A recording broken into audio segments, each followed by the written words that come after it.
지난 시간에 이어서 오늘도 북이스라엘이 받아야 될 심판에 대해서 말씀을 하고 있습니다.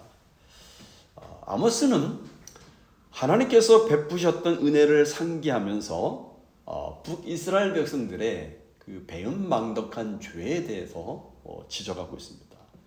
그 하나님의 은혜는 과거 이스라엘의 출애굽 사건과 광야 생활과 그리고 가나안 정복 사건에 담긴 하나님의 은혜에 대해서 말씀하고 있습니다. 다시 보면 9절 보니까 내가 아모리 사람을 그들 앞에서 멸하였나니 그 키는 백향목 높이와 같고 강하기는 상수리 나무 같으나 내가 그 위에 열매와 그 아래 뿌리를 진멸하지 아니하였느니라고 말씀합니다.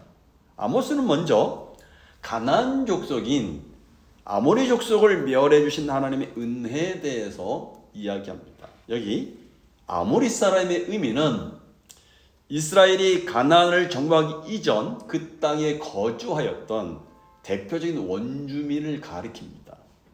가나안 땅에 들어가면서 만나야 했던 난적이 바로 아모리 족속이었어요.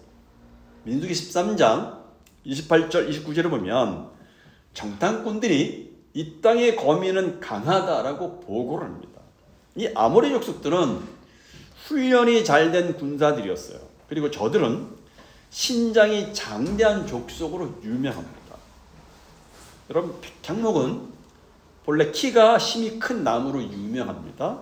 그리고 상수리 나무는 그 굵기가 엄청 크고 100년 이상을 사는 매우 강한 나무입니다. 그렇기 때문에 이 아모리 족속의 크고 강함을 백향목과 상수리 나무로 지금 비유를 하고 있습니다. 그래서 처음 가나안을 정탐했을 때 12사람 중에서 10명은 도저히 그 땅을 정복할 수 없다라고 보고를 하였어요. 그들은 네피림의 후손인 아낙 자손들의 거인들이고 자신들은 그들과 비교해 볼 때 메뚜기 떼와 같다고 말할 정도로 크고 강하다고 보고를 했어요. 그러나 그런 그들을 하나님께서 진멸해 주셨음을 말씀하고 있습니다. 그래서 아모스는 거기에 대해서 10절에서 이렇게 이야기합니다. 내가 너희를 애굽 땅에서 이끌어내어 40년 동안 광야에서 인도하고 아모리 사람의 땅을 너희가 차지하게 하였고 라고 말합니다. 아모스는 먼저 출애굽 사건을 언급합니다. 이스라엘의 이 출애굽 사건은 하나님께서 이스라엘에게 베푸신 가장 핵심적인 은혜입니다. 따라서 이스라엘이 하나님께 받은 은혜를 말할 때 언제나 대표적으로 제시되는 것이 바로 이 출애굽 사건입니다. 애굽은 이스라엘 백성들에게 있어 어떤 곳이었습니까? 정말 비참한 노예 생활을 했던 것이고 소모품적인 인생을 살던 곳이 애굽이었습니다. 그곳에서 하나님께서 이스라엘 백성들을 이끌어내시고 광야 40년 동안에 인도하시고 아모리 사람을 가나안 땅을 차지하게 하셨다고 말씀합니다. 그런데 이스라엘 백성들은 이 하나님의 은혜를 너무나 쉽게 잊어버렸어요. 왜 하나님께서 그들에게 은혜를 베푸셔서 가나안 땅으로 들어보내셨는지 그 목적과 사명을 잊어버렸어요. 하나님의 은혜를 잊어버리고 하나님께 반역하는 짓을 서슴지 않고 행했던 것입니다. 계속해서 아모스 11절에서 이스라엘 백성들을 바르게 인도해 주신 하나님의 은혜에 대해서 이렇게 말합니다. 또 너희 아들 중에서 선지자를 너희 청년 중에서 나시를 일으켰나니 이스라엘 자손들아 과연 그렇지 아니하냐 이는 여호와의 말씀이니라고 말합니다. 여기서는 하나님께서 이스라엘을 바른 길로 인도해 주신 은혜를 선지자와 나시린을 상징으로 이야기를 하고 있습니다. 하나님께서는 하나님의 대변자로 하나님의 입으로 선지자들을 세워서 자신들의 언약 백성들에게 말씀을 전하게 하셨습니다. 그래서 백성들이 하나님의 말씀대로 살 때는 그들을 위로해주고 하나님의 말씀을 떠나면 하나님께 돌아오도록 말씀을 전했어요. 길을 잃고 방황할 때 방향을 제시해 주어서 방황하지 않고 바른 길로 가도록 하셨어요. 선지자들을 통하여 이스라엘 백성들이 존재하는 의미를 깨닫게 하시고 언약 백성답게 살도록 하셨어요. 신명기 18장 15절 이하에 보면 하나님께서 선지자를 세우신 뜻을 이렇게 말합니다. 내 말을 그 입에 둔다라고 말씀합니다. 그렇습니다. 선지자는 하나님의 은혜의 표입니다. 가나안 땅에 들어가는 자신의 언약 백성들을 온갖 우상들과 죄악들에게 보호하기 위한 하나님의 조치였어요. 이방인들의 그 어둠의 삶에 자신들의 백성들이 빠지지 않도록 보호하기 위해서 하나님이 선지자를 세웠어요. 그것이 하나님의 뜻이었습니다. 계속해서 나시린도 마찬가지입니다. 민수기 6장에 보면 나시린은 하나님께 드려진 사람으로서 성결한 삶을 살아야 하는 사람들입니다.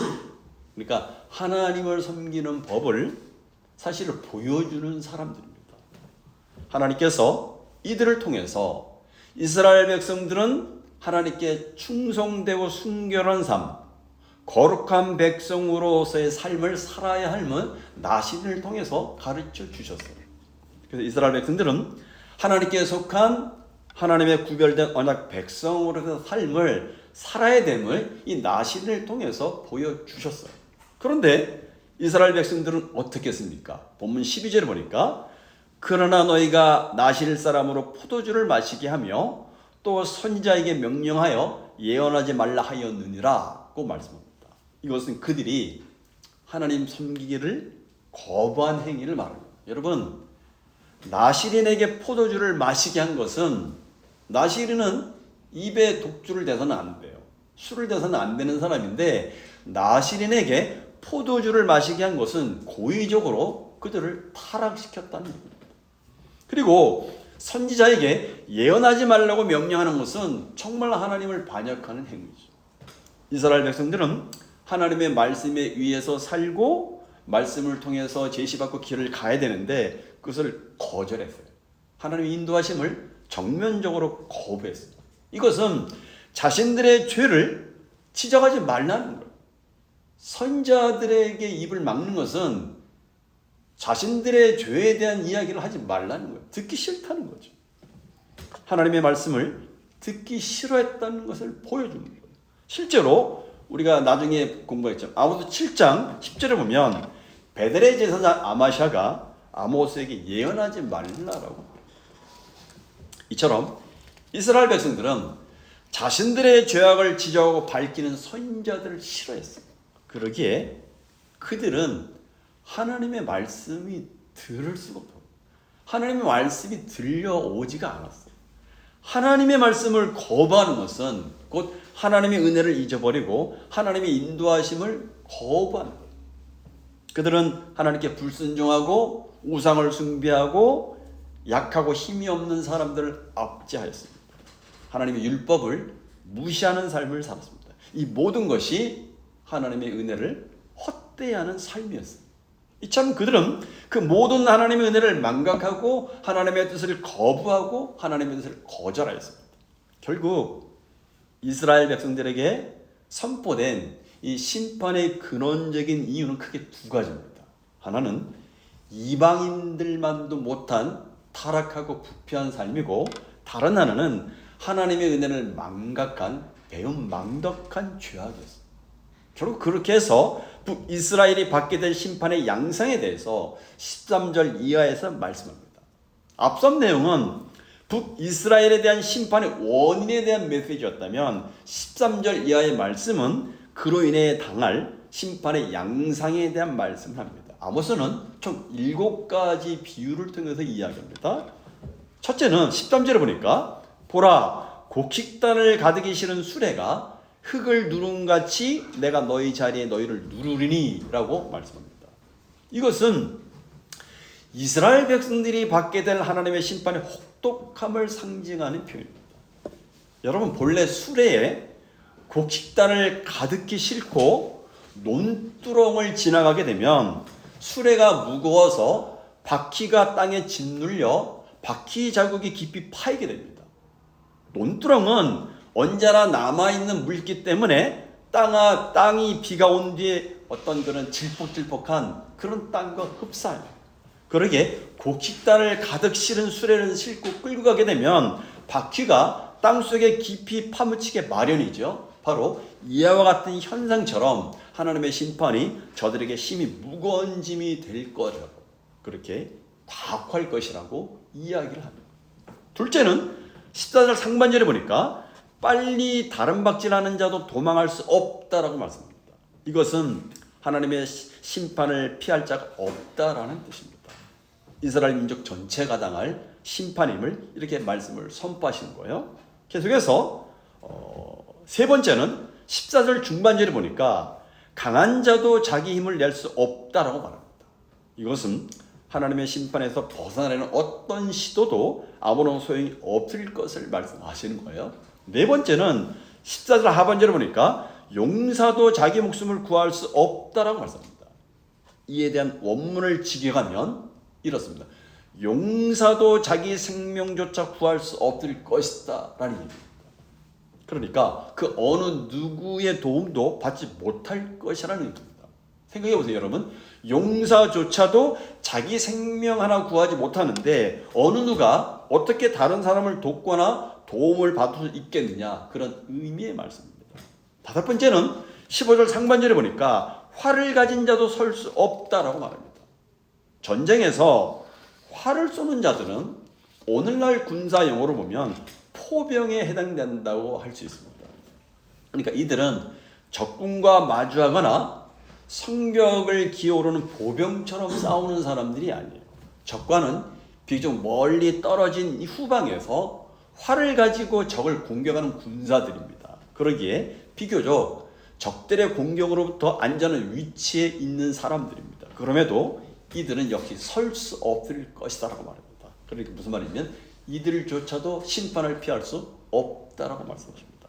여섯 번째는 15절 하반절에 보니까 발이 빠른 자도 피할 수 없으며 말 타는 자도 자기 목숨을 구할 수 없다라고 말합니다. 이것은 두 번째 심판에서 지적했던 것과 비슷한 얘기입니다. 말 타는 자는 다른 박질하는 발이 빠른 자보다 더 기동성이 몇십 배 탁월하다고 말할 수가 있죠. 그러나 그렇다고 하더라도 하나님의 심판을 피할 수 없다라고 말씀하십니다. 이것은 하나님의 심판이 얼마나 신속하게 이스라엘 모든 백성들에게 임할 것인가에 대해서 말씀하시는 겁니다. 마지막 일곱 번째는 16절에 보니까 용사 가운데 그 마음이 굳센 자도 그날에 벌거벗고 도망하니라 여호와의 말씀이니라 라고 말씀합니다. 여기서 용사 중에 굳센 자는 용감한 병사들 중에서도 가장 탁월하고 용감한 병사를 가리킵니다. 그런데 그들이 그날에 벌거벗고에 도망할 것이다라고 말씀하십니다. 여기 벌거벗고로 번역된 이 히브리어 원어 아롬은 실오라기 하나도 걸치지 않는 상태를 가리키는 단어입니다. 이것은 창세기 2장 12절에서 아담과 하와가 에덴 동산에 있었던 상태를 묘사할 때 사용된 단어예요. 또 사무엘상 19장 24절과 욥기 26장 6절에 보면 인간의 치부를 드러내는 모욕과 수치를 나타낼 때도 사용된 단어입니다. 그러니까 본문에서도 그와 같은 의미로 사용이 되었어요. 그러니까 하나님의 심판, 하나님의 혹독한 심판을 통해서 모욕과 수치를 당할 것이라고 이야기를 하는 거예요. 그리고 이런 예언은 BC 721년 아수르에서 그대로 성취가 되었습니다.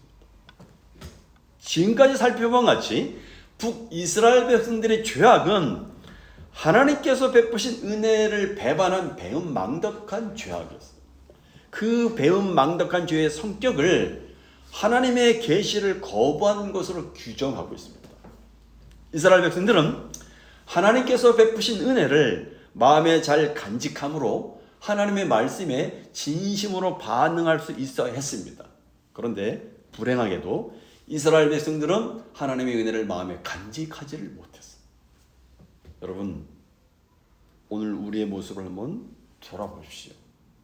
오늘 우리는 과연 그렇지 않은가 우리 모습을 살펴야 합니다.